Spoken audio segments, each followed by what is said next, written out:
दुनिया क्रिकेट का सबसे बड़ा मेला यानी कि वर्ल्ड कप 2023 जो इस वक्त भारत के अंदर खेला जा रहा है और पाकिस्तान क्रिकेट टीम ने जनाब अपना पहला मैच नीदरलैंड के खिलाफ जीतकर इस वर्ल्ड कप 2023 का फातिहाना आगाज किया था। लेकिन अब इसी वर्ल्ड कप के हवाले से भारतीय मीडिया ने एक हिला देने वाली खबर जो है वो प्रेजेंट कर दी है। वो खबर जो कोई भी क्रिकेट शायक जो है वो नहीं सुनना चाहता था, वो जनाब आज भारतीय मीडिया ने और खास तौर पर हिंदुस्तान टाइम्स जो भारत का एक लीडिंग न्यूज़पेपर है वो सामने लेकर आया है। और पाकिस्तान क्रिकेट जो चीज फेस कर चुकी है माजी में, एक दफा फिर जनाब उसके जो खतरात हैं वो मंडलाना शुरू हो चुके हैं। वर्ल्ड कप के आगाज से कबल जनाब एक वीडियो जिसके अंदर एक कॉल रिकॉर्डिंग थी वो शेयर की गई थी। भारत के जो बड़े बड़े जर्नलिस्ट हैं उनको धमकाया गया था कि हम इस वर्ल्ड कप 2023 में जो जनाब अस्करियत पसंदी है वो कर सकते हैं। और उसके बाद जो हैदराबाद है वहां पर अहमदाबाद जहां पर पाकिस्तान और भारत का मैच खेला जाना है और वर्ल्ड कप का जो जनाब पहला मैच था वो भी चूंकि इसी ग्राउंड पर शेड्यूल किया गया था। और जो जनाब इवेंट का एक दिन पहले ओपनिंग सेरेमनी होती है वो भी टेक्निकल रीजंस करार देकर जो है वो जनाब मंसूख कर दी गई थी। तो उस वक्त भी ये कहा गया था कि जनाब भारत को कहीं ना कहीं से ये इंफॉर्मेशन मिल चुकी है कि जनाब वर्ल्ड कप 2023 के ऊपर हमला हो सकता है। और पन्नू के ऊपर जो जनाब भारतीय सरकार है उन्होंने फिर पर्चा भी काट दिया था। वो खालिस्तान की तहरीक के साथ सारी चीजें जो थी वो लिंक अप हुई थी और उस वक्त भी मैंने आपके साथ शेयर की थी, लेकिन डिटेल के साथ मैंने आपको नहीं बताया था क्योंकि मैं कभी भी नहीं चाहता कि जनाब पाकिस्तान या भारत दोनों मुल्कों के ऊपर जनाब जो चीजें पाकिस्तान फेस कर चुका है वो दोबारा से आए। लेकिन अब खबर इतनी बड़ी है कि इसको हम चाहकर भी छुपा नहीं सकते। और सेम पैटर्न जो पाकिस्तान क्रिकेट के साथ 2021 में रिपीट किया गया था कि जब न्यूजीलैंड यहां पर खेलने के लिए आया था तो न्यूजीलैंड के कुछ जो खिलाड़ी हैं उनको थ्रेटनिंग ईमेल्स की गई थी। और इसके अलावा मार्टिन गुप्टिल जो जनाब न्यूजीलैंड के ओपनिंग बैट्समैन हैं उनकी वाइफ को एक थ्रेटनिंग ईमेल की गई थी और कहा गया था कि जनाब आपके जो हस्बैंड हैं उनके साथ हम कुछ कर देंगे। सेम उसी तर्ज की जो थ्रेटनिंग ईमेल है वो जनाब इस वक्त भारतीय सरकार के हाथ लग चुकी है। और हिंदुस्तान टाइम्स कोट करते हुए लिख रहा है कि police receive threat email to blow up PM Narendra Modi stadium in Ahmedabad. ना सिर्फ जनाब नरेंद्र मोदी स्टेडियम को उड़ाना है बल्कि PM of India Narendra Modi साहब जो हैं उनको भी उड़ाने की जो धमकी है वो दी गई है। सो आज की वीडियो में ये सारी डिटेल्स जो हैं वो वन बाय वन आपके साथ शेयर करूंगा कि ये शख्सियत कौन है, माजी में जनाब ये किस किस को थ्रेट दे चुके हैं और किसको मार भी चुके हैं, ये भी जनाब आपके साथ शेयर करूंगा। लेकिन उससे पहले आज मैच खेला जा रहा था जनाब साउथ अफ्रीका और श्रीलंका के मबैन। साउथ अफ्रीका ने 101 रन से ये मैच जीत लिया, लेकिन पाकिस्तान ने चूंकि 10 अक्टूबर को अपना जो दूसरा मैच है वो श्रीलंका के खिलाफ खेलना है तो श्रीलंका ने इस वक्त पाकिस्तान के लिए खतरे की जो घंटी है वो बजाकर रख दिया क्योंकि श्रीलंका का जो ओपनर्स हैं वो दोनों नाकाम होते हैं। लेकिन उसके बाद जिस तरह से श्रीलंका की टीम जो है वो 326 रन तक पहुंचती है, चाहे लड़खड़ाकर पहुंची चाहे जैसे मर्जी, और जिस तरह से कुशाल मेंडस और असलंका और दासुन शंका ने बैटिंग की है तो भाईजान पाकिस्तान के जो बॉलर्स हैं उनके लिए कोई इजी टास्क नहीं होगा। कोई श्रीलंका जो है वो पाकिस्तान के लिए अब तरनवाला साबित होती हुई नजर नहीं आ रही। अगर पाकिस्तान ने जनाब 10 अक्टूबर को मिडल ओवर्स के अंदर जो श्रीलंका है उनकी वक्फे से विकेटें ना ली तो फिर भाईजान जो मुकाबला है वो पाकिस्तान के हाथ से निकल जाएगा क्योंकि श्रीलंका आज जब 428 रन का गालिबन जो चेस कर रहा था तो उस वक्त जनाब दोनों ओपनर जल्दी चले गए। लेकिन कुशाल मेंडस ने जो बैटिंग की, जिस तरह से उन्होंने जनाब 8 छक्के लगाए और जिस तरह से वो गेंद को बाहर की सैर करवा रहे थे, फिर जनाब असलंका ने सेट होने में थोड़ा सा टाइम लिया लेकिन उन्होंने भी बड़ा फ्रीली खेला। उसके बाद जनाब जो दासुन शंका है जिनकी जो अगर लास्ट कारकर्दगी देखी जाए तो उनको वर्ल्ड कप से ही श्रीलंका जो है वो ड्रॉप करने का एक वक्त में फैसला कर चुका था, लेकिन आज उन्होंने जनाब एक इनिंग खेली और जो एक बड़े नेट रन रेट से शिकस्त हो सकती थी और बड़े मार्जिन से शिकस्त हो सकती सकती थी श्रीलंका को, उन्होंने जनाब उसको मिनिमाइज किया। सो यहां से पाकिस्तान जो है वो ये चीज अप्रोच करे कि भाईजान अगर आपके फट्टे के ऊपर 400 या 350 लग चुका है तो आपने बिल्कुल शैल के अंदर नहीं चले जाना। जिस तरह से एशिया कप में जब भारत के खिलाफ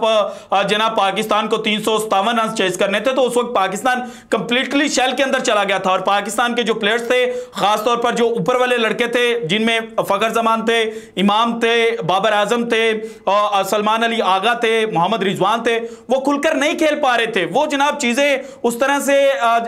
जो प्रेशर है वो ईज अप करने के लिए नहीं खेल पा रहे थे। लेकिन आज खुशहाल मेंडिस ने बताया कि चाहे भाईजान आपके फट्टे के ऊपर 430 रन ही क्यों ना लगे हों तो आपने फ्रीली खेलना है। आपको पता है कि भारत के अंदर जो विकेटें हैं वो फास्ट बॉलर्स के लिए और स्पिनर्स के लिए उतनी साजगार नहीं है, और हैदराबाद में अर्ली ऑन बॉल फंसा था जब पाकिस्तान नेदरलैंड के खिलाफ खेला, लेकिन बाद में जो विकेट थी वो बड़ी स्मूथ हो गई, बड़ा इजी जनाब उसने खेला, और यही चीज जनाब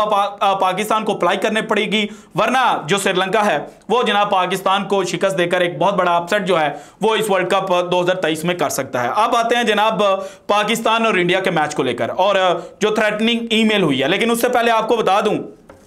कि आज जो भारतीय क्रिकेट बोर्ड है उन्होंने अपना जो टिकटिंग पार्टनर है उसके साथ मिलकर 14,000 टिकटें जो हैं वो पाकिस्तान और इंडिया के मैच की फॉर सेल लगा दी हैं। सो भारत के अंदर बैठे हुए लोग जो इस वर्ल्ड कप को एंजॉय करना चाहते हैं, पाकिस्तान और भारत को खेलता हुआ देखना चाहते हैं, तो भाईजान आप जल्दी जल्दी आप बुक माई शो पर जाकर अपनी जो टिकट है वो फाइनल कर सकते हैं, ताकि आप वर्ल्ड कप 2023 का जो महामुकाबला है, जो मदर ऑफ ऑल मैचेस है, उसको स्टेडियम के अंदर बैठकर दे सके। और पाकिस्तान के जो शायकीन क्रिकेट है उनको तो चूंकि वीजा ही नहीं मिल रहे और जर्नलिस्ट जो थे उनको भी वीजा नहीं मिल रहे, इसके ऊपर भी जो आईसीसी है वो आज जनाब बोला है और बिलाखिर उन्होंने कहा है कि वो भारतीय सरकार के साथ मिलकर अब जो चीजें हैं वो फाइनल करेंगे, और पाकिस्तान के जो शायकीन क्रिकेट हैं और मीडिया पर्संस हैं उनको भारत जाकर जो मुकाबले हैं वो देखने की इजाजत होनी चाहिए। इसी तरह से ये वर्ल्ड कप 2023 जो है वो कामयाब हो सकता है। अब आते हैं जनाब मेन स्टोरी की जानिब। देखें,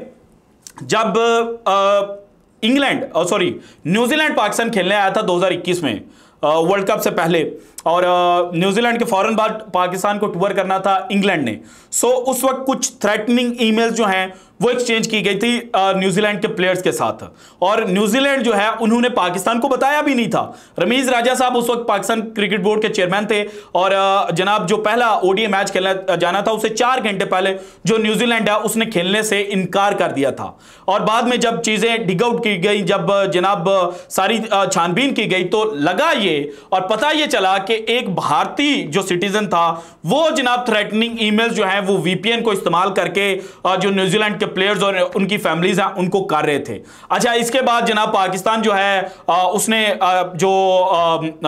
न्यूजीलैंड है उसके सामने एहतजाज भी किया, इंटरनेशनल क्रिकेट काउंसिल के सामने भी ये चीजें रखी, और पाकिस्तान को जनाब चैंपियंस ट्रॉफी 2025 के जो राइट्स हैं फिर दिए गए कि ठीक है आप चैंपियंस ट्रॉफी 2025 जो है वो होस्ट कर लें। और बाद में न्यूजीलैंड जो इंग्लैंड है वो भी फिर पाकिस्तान का जो टूर करके गया, और न्यूजीलैंड जो है उसने कंपनसेशन के तौर पर पाकिस्तान के साथ 2 सीरीज जो हैं वो खेली। लेकिन अब जनाब वर्ल्ड कप के हवाले से जो हिंदुस्तान टाइम्स है वो कोट करते हुए लिख रहा है, police receive threat email to blow up PM Narendra Modi stadium in Ahmedabad. अब अहमदाबाद में 4 से 5 मैचेस खेले जाने हैं इनिशियली ग्रुप स्टेज के मिला के, और फाइनल जो हो जाएगा वो 6 मैच हो जाएंगे। अब जो मेन वर्ल्ड कप को जनाब एक हाईलाइट मिलनी है वो तो पाकिस्तान और इंडिया के मैच से मिलनी है। सो अब जनाब जब पाकिस्तान और इंडिया का मैच तकरीबन 6 दिन बाद है, तो फिर इस तरह की ईमेल आना और जो चीजें हैं वो भारतीय मीडिया की जानिब से प्रेजेंट करना, ऐसा लग रहा है कि जनाब या तो पाकिस्तान को अंडर प्रेशर करने की कोशिश की जा रही है, या फिर हकीकतन जो ग्रुप जिसको बताया जा रहा है कि जनाब जो एक बॉलर हैं इंडिया के रवि बिश्नोई, उनके नाम के साथ मिलता जुलता वो नाम है। नाम मैं इसलिए नहीं ले रहा क्योंकि बाद में जनाब वो कम्युनिटी गाइडलाइंस आ जाती हैं। सो रवि बिश्नोई की तर्ज का एक नाम है, सो वो जनाब एक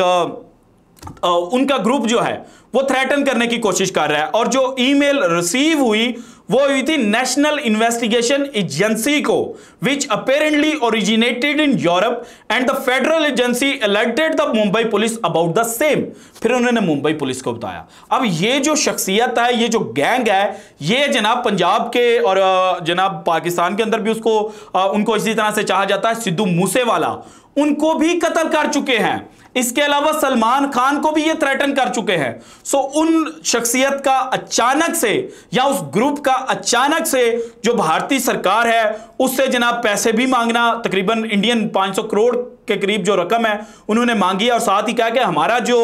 जनाब पार्टनर है उसको रिहा किया जाए, वरना हम पीएम मोदी को भी मार देंगे और इसके अलावा जो नरेंद्र मोदी क्रिकेट स्टेडियम है उसको भी उड़ा कर रख देंगे। सो जनाब चीजें अच्छी नहीं हैं। अब भारतीय सरकार को ये जो ग्रुप है, जिस तरह से ये जनाब अपने जो जेरे कंट्रोल है वो सारी चीजों को लेता जा रहा है, तो इसके ऊपर खुलकर सामने आना होगा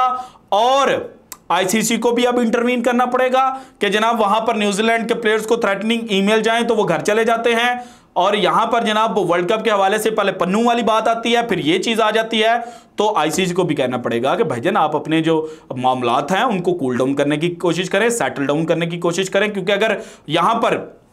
बिलफर्ज कुछ भी नहीं होता या ये कहेंगे गैस का सिलेंडर जो है वो भी फट जाता है, तो उसके बाद क्या होगा?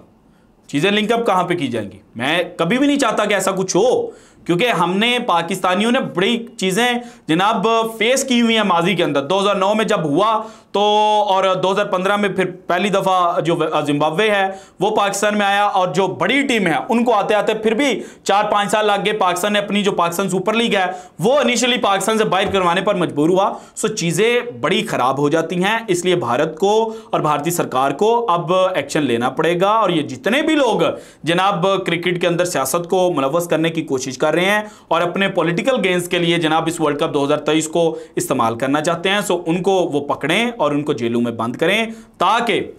कभी भी जो पाकिस्तान और भारत है उसके दरमियान और उनके मुल्कों में ऐसा कुछ भी ना हो सके। So this is it from today's episode. अगर आपको वीडियो पसंद है तो लाइक कीजिएगा, ज्यादा से ज्यादा शेयर कीजिएगा, अपनी कीमती राय का इजहार लाजमी कीजिएगा, और अगर आपने अभी तक चैनल को सब्सक्राइब नहीं किया तो कर दें। शुक्रिया, अल्लाह हाफिज।